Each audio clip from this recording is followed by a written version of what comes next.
ចាសួស្តីបងប្អូនចឹងថ្ងៃនេះយើងមកតមេរៀនរបស់យើងទៀតណាសៀវភៅជំនួយភាសាខ្មែរថ្នាក់ទី1ភាគ1អញ្ចឹងយើងមករៀនដល់មេរៀនទី2ត្រេ4ស្រៈនិស័យស្រៈអូទំព័រទី22តោះចាប់ផ្ដើមកូនចឹងទី1ការស្គាល់សូរអក្សរចាំស្ដាប់ណាតើអក្សរហ្នឹងសំឡេងសូរស្រៈអីគេកូនណាទី1គឺថោទី2គឺបូទី3គឺកាដូអញ្ចឹងសូរស្រៈខាងចុងវាស្រៈអីស្រៈអូចាអញ្ចឹងការស្គាល់តួអក្សរអញ្ចឹងស្រៈនេះអក្សរនេះគឺហៅថាស្រៈអីស្រៈអូអញ្ចឹងកូនអានព្យាង្គអញ្ចឹងអានមកមើលកូនអូកអូកូខអូខូចអូជូឆអូឆូចាខាងក្រោមស្រៈអេស្រៈអីស្រៈអឺស្រៈអឺស្រៈអូស្រៈអូកអាកាកអេកេកអីកៃកអឺកេកអឺកឺ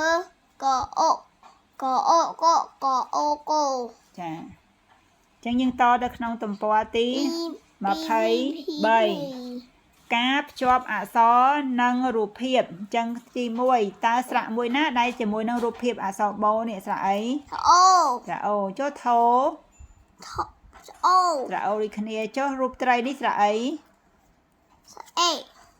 មិនស្រៈអេណាស្រៈអីការអានអត្ថបទខ្លីអញ្ចឹងកូនអានអត្ថបទខ្លីមើលកោឆៃកុនទំរុយកោឆៃទុំកុនទំរុយកោឆៃដង្កូវកោឆៃដង្កូវកោ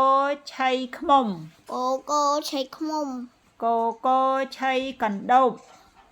កោឆៃកណ្ដូបចាអញ្ចឹងអានមកស្រៈអាស្រៈអេស្រៈអីស្រៈអឺស្រៈអឺស្រៈអូកអាកាកអេកេកអីកៃកអឺកអឺកេក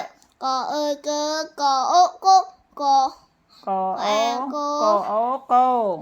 កអូកូកអាខអាខាខអេខេខអីខៃ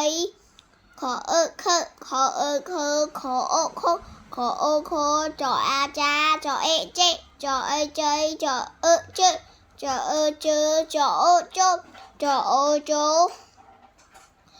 ឆអាឆាឆអេឆេឆអីឆៃឆអឺឈឺឆអឺឈឺមកឆអឺឈឺឆអឺឈឺឆអឺឈឺឆអឺឈឺឆអូឆឆអូឆោ